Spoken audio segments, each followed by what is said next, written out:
Hello বন্ধুরা, আমাদের SD TV চ্যানেলে আপনাদের স্বাগতম। আমি দীপিকা চলে এসেছি আপনাদের জন্য অনুরাগের ছোঁয়া সিরিয়ালের আপডেট নিয়ে। সোনা প্রচণ্ড রেগে যায়, বলে যা কিছু হয়েছে আমার জন্য। মা বলো না তুমি যে বাবা আমাকে বাঁচাতে গিয়ে পাকা মেয়ের হাত ছেড়ে দিয়েছে, তাই তুমি আমার উপর রাগ করেছো। তুমি আমার কাছে থাকবে না, আমার পাশে আমাকে নেবে না। তাহলে সোনা মা, এসব কী ধরনের কথা হচ্ছে? আমি কি মা হয়ে তোর ওপর রাগ করতে পারি?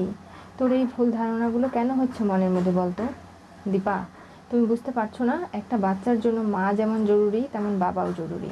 দুজন মিলে সামলাতে হবে বাচ্চাকে। আর সোনা মায়ের যা শারীরিক অবস্থা, তাতে করে আমার মনে হয় ওকে আগে সুস্থ করে তোলাটা খুব জরুরি। এরকম চলতে থাকলে তো বিপর্যয় ঘটে যাবে। আজকে আমি অনেক কষ্ট করে তোমাকে পেয়েছি, অনেক প্রার্থনা করেছি তোমাকে ফিরে পাওয়ার জন্য। আমি তোমাকে হারাতে চাই না দীপা, তার সঙ্গে সোনা মাকেও। আমি বুঝতে পারছি রূপার জন্য আমার মনের ভেতরটা দুমড়ে মুচড়ে যাচ্ছে। আমি কাউকে কিছু বলতে পারছি না, ওই মেয়েটা কিন্তু আমারও, আমি ওর বাবা। সেটা তুমি বুঝতে পারছো তো দীপা? বোঝাও সূর্য তুমি। আমি যে কোনো কথা বললে তো খারাপ হয়ে যায়। দেখো দীপা, আমি প্রথম থেকে তোমাকে সাপোর্ট করে এসেছি, কাকাই হয়ে আজকে তোমাকে বলছি যে সোনার তুমি দেখাশোনা করো। তুমি মা হিসেবে পারছো না যতটা ওকে সাপোর্ট দেওয়ার দরকার, সময় দেওয়ার দরকার, সেগুলো করতে। তুমি রূপাকে খুঁজতে ব্যস্ত হয়ে গেছো। হ্যাঁ মানছি, রূপা নেই এই বাড়িতে, আমরা রূপাকে খুঁজবো। তবে তার জন্য এরকম করে নয় যে রূপাকে খুঁজতে গিয়ে তুমি সোনার শারীরিক অবস্থার আরও অবনতি ঘটবে। ওর যদি একটা কিছু হয়ে যায়, না, এটা হতে পারে না। ঠিক আছে, আপনাদের যখন সবারই আঙ্গুল আমার দিকে, আমার দোষ সব কিছু, তো আমি কিছুটা দিন সময় চেয়ে নিচ্ছি। এরপরে আমি না হয় এই বাড়িতে ফিরবো। দীপা চলে যেতেই লাগবে, তখনই হঠাৎ বাড়ির ল্যান্ডলাইন নাম্বারে ফোন চলে আসে। ফোনটা রিসিভ করে উর্মি। উপাস থেকে থানার বড়বাবু ফোন করে বসেছে। দীপা বলে, কী হয়েছে? আপনাদের ডেসক্রিপশন অনুযায়ী একটা মেয়েকে পাওয়া গেছে, সে আপনাদের মেয়ের রূপা হতে পারে, আপনারা জলদি চলে আসুন। কি? আমরা এক্ষুনি যাচ্ছি। কি হয়েছে দীপা? অফিসার জানালো যে আমরা যে বিবরণ দিয়েছি সেই রকমেরই একটা মেয়েকে পাওয়া গেছে, সেটা হতে পারে রূপা। আমাদের এক্ষুনি বেরোতে হবে ডাক্তারবাবু। দেখ সোনা মা, একদম কান্না করিস না। তোর মা ঠিক তোর পাকা মেয়েকে নিয়েই ফিরবে। আমি যাচ্ছি, আমি তোর কাছে ফিরে আসব। যাও মা, আমি পাকা মেয়ে এবং তোমাদের দুজনের জন্যই অপেক্ষা করব। যতক্ষণ তোমরা না আসবে ততক্ষণ আমি জেগে থাকবো। দীপা এবং সূর্য বেরিয়ে পড়ে। পরিবারের সবাই খুব খুশি হয়ে যায়, ভাবে যে সবার প্রার্থনা এরকম করে মিছে চলে যেতে পারে না। নিশ্চয়ই এমন কিছু ঘটবে যার কারণে রূপাকে ফিরে পাওয়া গেছে। সূর্য এবং দীপা পুলিশ স্টেশনে যায়। সেখানে গিয়ে রূপার মতোই একটা জামা পরা মেয়ে পেছন ঘুরে বসে আছে। তখনই দেখে তারা রূপাকে বুঝতে পারে, আর এসেই দীপাকে জড়িয়ে ধরে আর বলে, মা, তোমাকে ছেড়ে থাকতে আমার খুব কষ্ট হয়েছিল। অনেক দিন রূপা তোমাকে ছাড়া ছিল, জানো তো? রূপা কখনো এরকমটা এতদিন তোমাকে ছেড়ে থাকেনি। রূপা মা বলে দীপা যেমন জড়িয়ে ধরে, সূর্য। দুজনের ভালোবাসার আদরে রূপা মাকে খুঁজে পেয়ে তারা খুব খুশি হয়ে যায়। কিন্তু হঠাৎ করেই দীপার ঘোর কেটে যায়। চেয়ারে বসে থাকা মেয়েটাকে যখন রূপামা বলে ডাকে মুখ ঘোরায়, তখনই দেখতে পারে অন্য কেউ। আরে, এও হারিয়ে গিয়েছিল আমাদের মেয়ের মতো, ওই তো আমাদের মেয়ে রূপার বয়সই হবে। তখনই তার মা বাবা চলে আসে, এসে জড়িয়ে ধরে, বলে, স্যার, পুলিশ পারে না এমন কোনো কাজ নেই। সত্যি আপনারা পারলেন আমার মেয়েটাকে খুঁজে বের করে দিতে? মা, ওই শয়তানগুলো আমাকে ধরে নিয়ে যাচ্ছিল, আমি অনেক চেষ্টা করে নিজেকে বাঁচিয়েছি। এরপরে পুলিশের গাড়ির সামনে এসে পড়ায় ওরা আমাকে রক্ষা করেছে। আপনাদের কাছে হাত জোর করে অনেক কৃতজ্ঞতা। আপনারা নিজের মেয়েকে খোঁজার জন্য এতটা তাগিদ পুলিশকে দিয়েছিলেন বলে আজকে হয়তো আমার মেয়েটা আমার কাছে ফিরে এসেছে। দীপা অবাক হয়ে যায়, ভাবে, না, আমাকে যেভাবেই হোক রূপাকে খুঁজে বের করতেই হবে, কারণ কোনোভাবে রূপাকে যদি গুন্ডারা ধরে নিয়ে যায় তখন কি হবে? এই বলে দীপা বেরিয়ে যায়। সূর্য বলে, দীপা, কোথায় যাচ্ছ তুমি? দীপা কোনো কথাই শোনে না, হন্তদন্ত হয়ে রাস্তায় বেরিয়ে পড়েছে। সূর্য মেলাবার গাড়ি থেকে হর্ন বাজায়, দীপাকে থামতে বলে, দীপা থামতে চায় না। এরপরে সূর্য গাড়ি থামিয়ে দীপার পেছন পেছন আসে আর বলে, চলো, এক্ষুনি বাড়ি ফিরে চলবে। না, আমাকে যেতে হবে। কোথায় যাবে তুমি? আমার মেয়ে রূপাকে খুঁজতে। আমি কথা দিয়েছিলাম রূপা ওর মাকে ছাড়বে না, ওর মা কখনো রূপাকে ছাড়বে না। আমি কি করে বাঁচবো রূপাকে ছেড়ে, বলো তুমি? এটা কি কখনো হতে পারে? এরকম কাজ আমি করতে পারবো না। দীপা, তুমি কোথায় খুঁজবে? তুমি কেন ভুলে যাচ্ছ যে সোনামাও রয়েছে আমাদের অপেক্ষায়? আমরা যদি তাড়াতাড়ি ঠিক সময় না যাই তাহলে তো সব কিছু বিগড়ে যাবে। তখন কি খুব ভালো হবে? আচ্ছা, একটা সন্তানকে মা বাবা দুজনেই সামলাতে পারে। যখন মা সামলাবে, বাবা না সামলালেও চলে। আর এখন আপনি সামলান না, আমি রূপার খোঁজ করে বেড়াই। দীপা, এসব কি হচ্ছে? দীপা হেঁটে যাচ্ছে, হঠাৎ করে পেছন থেকে একটা গাড়ি এসে ধাক্কা দেওয়ার চেষ্টা করে। সূর্য তখনই বাঁচিয়ে নেয় আর বলে, কি করছো কি তুমি? অনেক কষ্টের পরে তোমাকে পেয়েছি দীপা, আমি তোমাকে আর হারাতে চাই না।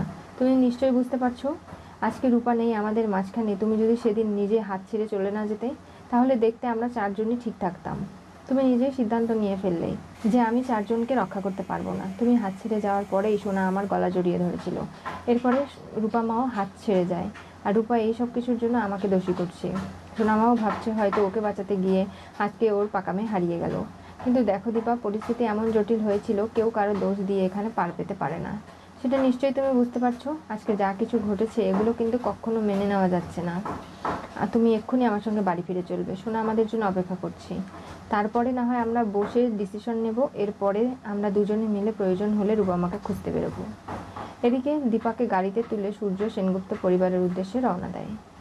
রূপা ফান্টুস কাকুর বাড়ি থেকে বেরিয়ে পড়েছে। মানুষকে জিজ্ঞাসা করে করে নদীর পাড়ের দিকে যাচ্ছে। এরপরে সেখান থেকে নৌকা ধরে কলকাতায় ঢুকবে সে। কোনোভাবেই আর এই গ্রামে সে থাকবে না, কারণ নানাভাবে ফান্টুসের ওপর বোঝা হয়ে যাচ্ছে রূপা। ফান্টুস নিজের জায়গা সম্পত্তি সবটা বেচে রূপাকে ডাক্তার করতে চায়। এটা তো কখনো সম্ভব হবে না।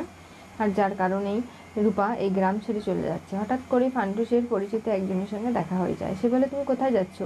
আমি শহরে যাব, তুমি আমাকে একটু শহরে পৌঁছে দেবে? কেন? সেখানে কে আছে তোমার? কার কাছে যাবে? যে কোনোখানে একখানে রেখে এলেই হয়ে যাবে। দেখো, তোমাকে আমি ছাড়বো না, তুমি চলো, তোমাকে ফান্টুসের হাতে আমি তুলে দেবো। এদিকে ফান্টুস চারদিকে রূপাকে পাচ্ছে না, অবাক হয়ে যাচ্ছে, অস্থির হচ্ছে। পাড়া প্রতিবেশীরাও সবাই খোঁজাখুঁজি করছে।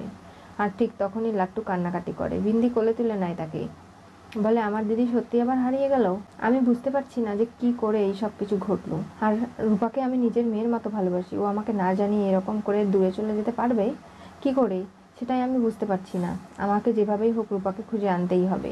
ওর কোনো বিপদ হয়ে গেল না তো? ফান্টুস নানাভাবে খোঁজাখুঁজি করছে, কোথাও রূপাকে খুঁজে পাচ্ছে না। সে খুব কষ্ট পায়। তার মেয়ে হারিয়ে যাওয়ার পরে রূপাকে পেয়েছিল। রূপাকেও তো সে নিজের মেয়েই মনে করে।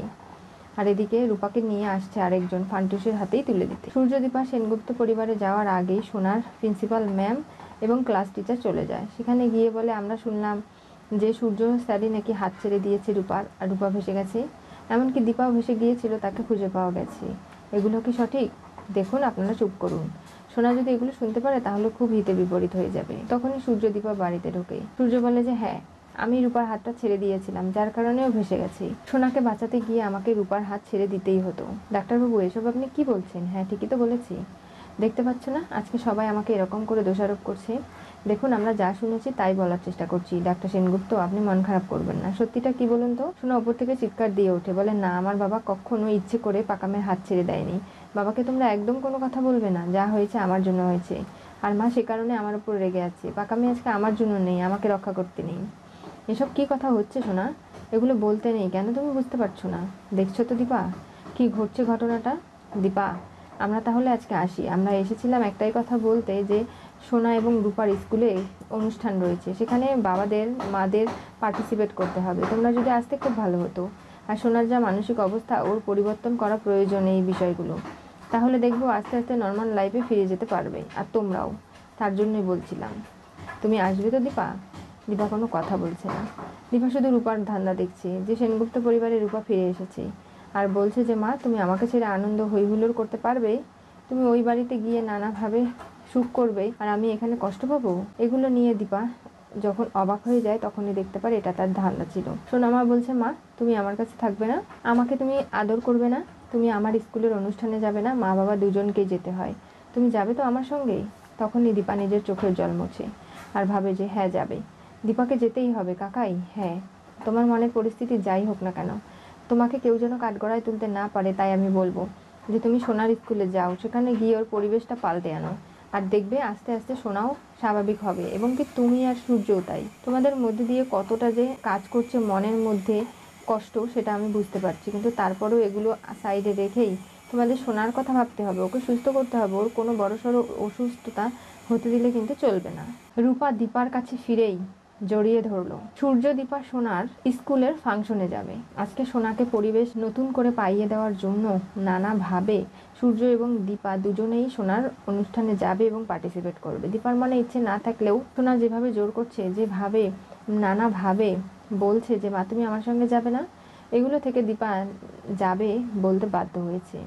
আর সব কিছুর মধ্যে যাই ঘটে যাক না কেন, দীপা তার মেয়ে রূপাকে কখনোই ভুলতে পারবে না।